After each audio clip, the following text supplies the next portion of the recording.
Steve Levy, the ESPN NHL play-by-play man and host, SportsCenter host as well. All right, Leaves, how did we get to this four-nation tournament? How did it come up, and how long has it been kind of in the works? Not that long, Dan. We needed a spark. I think people have grown tired of the All-Star breaks for all the corporate sponsors and those kinds of things. I think the skills competitions of all getting old, and I think we needed some kind of spark.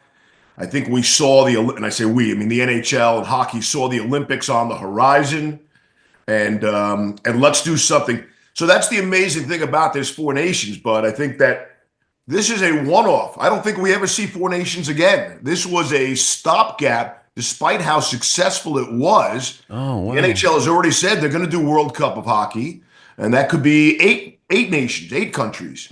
So I think this is a one-off. I don't think we see four nations again in this exact format with the Olympics next year. Do you think that's a mistake? No, listen, the only downside, and we're really nitpicking because this thing was unbelievable, made for television, gimmicky, and we obviously got the right matchup in the end in the right places.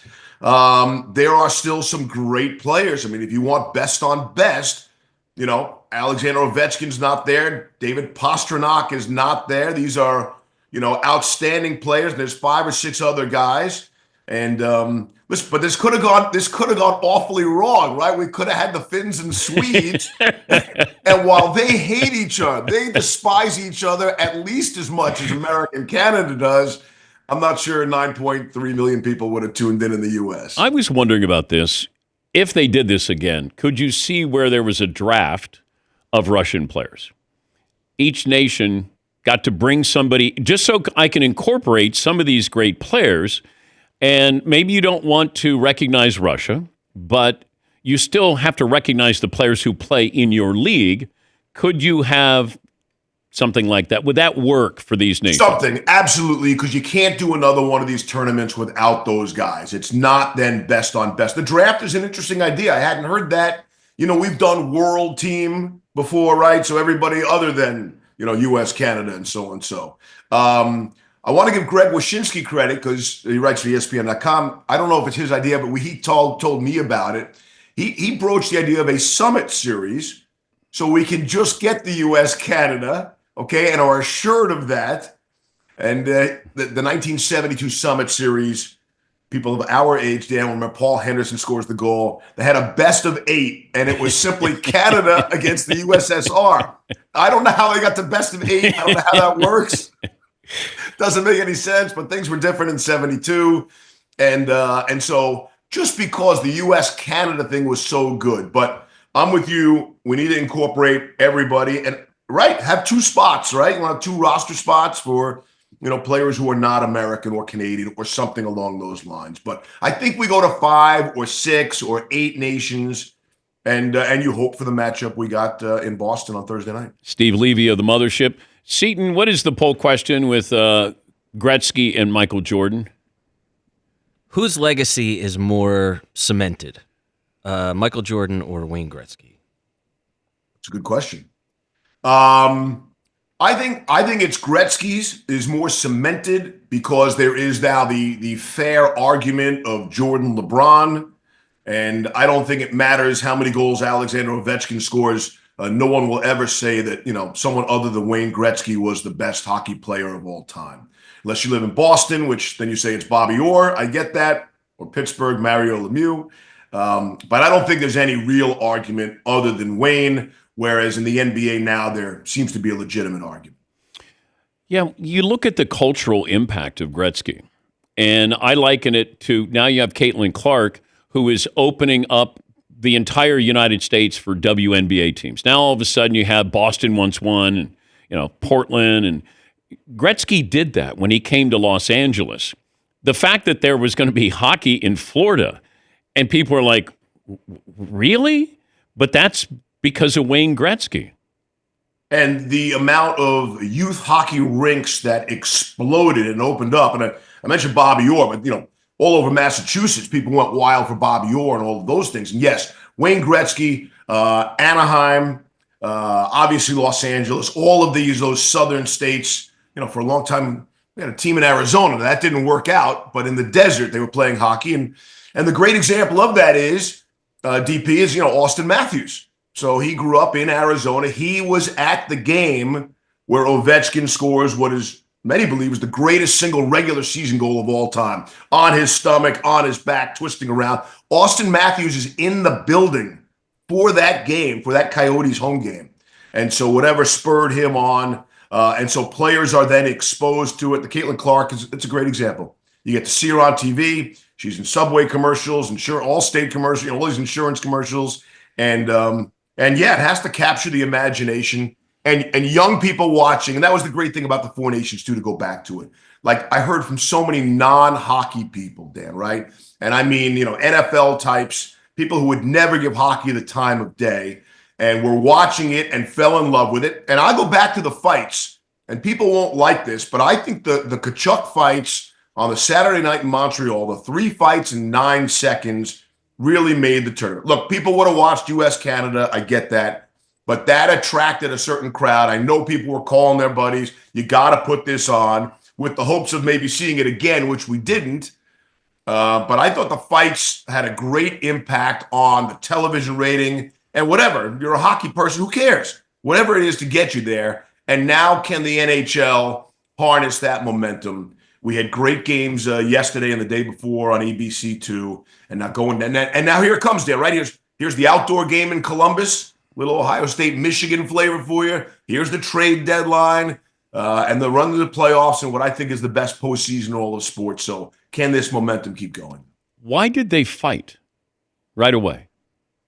So there's a story that they had a group chat, like on a text chain, that the Canadians, of course, are now making fun of after the tournament was over. But the two Tkachuks and JT Miller, who were out there, they had a chain. Hey, you go first. No, I'll go first. You go. Who's going to go first? All right, I'll take the first guy. You come after me.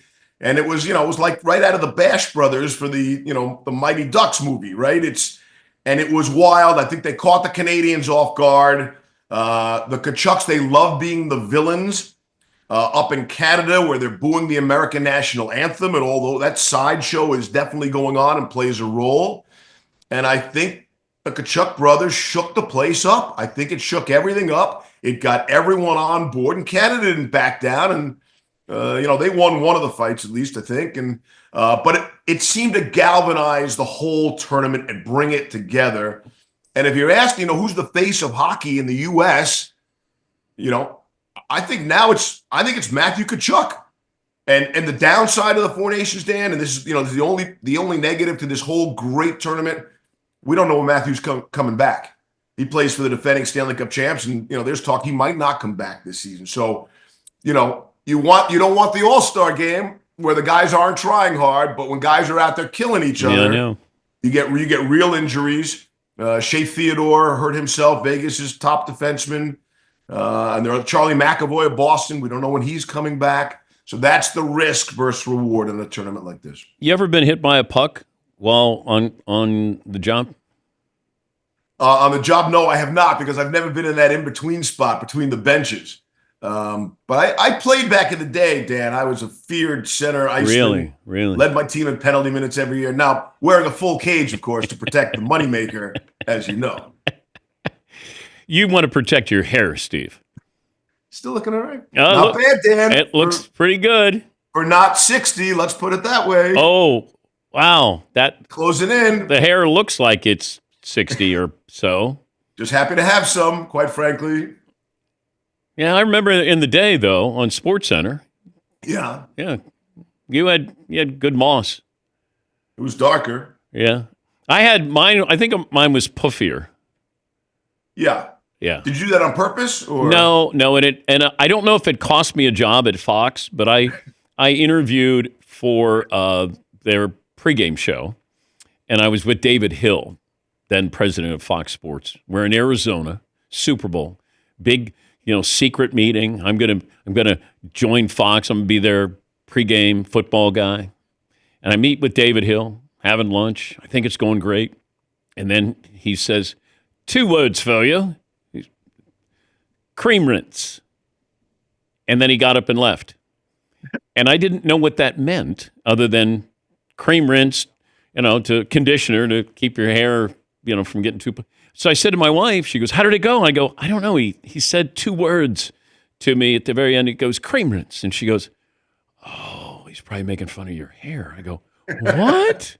So I didn't get the job. I wouldn't have gotten the joke either, by the way, at that time. Well, I'm thinking it's a legitimate meeting. He's in quiet. He says, "Oh, I ran it by everybody on the dais. You're really, really well liked. Howie loves you and Terry." And I go, "Okay, all right, good, I'm good. All right. And then 2 words for you, cream rinse." Never heard from him again. I think that's changed over the years because bald seems to be in now. Bald seems to be beautiful. A lot of successful bald guys on TV. Yeah. If I look like Messier, then I would do it. Right. But I don't look like Messier. So he looks great in a helmet. He's still got that great forehead too. You know what I mean? Forehead. He looks tough, man. Back in the day, you want to Google a guy, international play too, by the way. Google some Mark Messier for you. Elbows and just taking people out. Okay. Gretzky's the greatest scorer of all time. Yeah. Is he the greatest player of all time? I think he is. And, sitting next to Mess just, can you imagine being the second guy, Dan, all the time? Like your entire life, Gretzky, Messier, that kind of thing. And Mess defers to Gretz. Actually, they have such a beautiful relationship because every time, and I watch Gretz on TNT all the time, and he always, the first guy he throws out, well, Mark did for us, what Messier did for us, and they've got this great thing, and maybe that's part of the hockey. There's no ego, team first and all about the team and all that thing. I have heard that Messier is considered the greatest leader in all of sports, which is quite the compliment. The weighty C on the hockey sweater that you don't see in the other sports. But no, I think Gretz is the greatest player of all time. I don't think there's any question. Yager, best hair of all time. He's still playing. Dan, he's still playing competitive hockey. That's crazy. You want to see thighs on a guy, buddy? No, I don't. Thighs. Not really. But thank you though. Thanks. Big hockey pants. Big hockey pants. That was my nickname in high school. Big hockey pants. I didn't even play hockey. I was big hockey pants. Yeah. Great to talk to you again. Always a pleasure, Dan. Thank you, Leaves. That's Steve Levy, ESPN NHL play-by-play man. 4 Nations. I didn't realize we weren't going to do it again. Damn.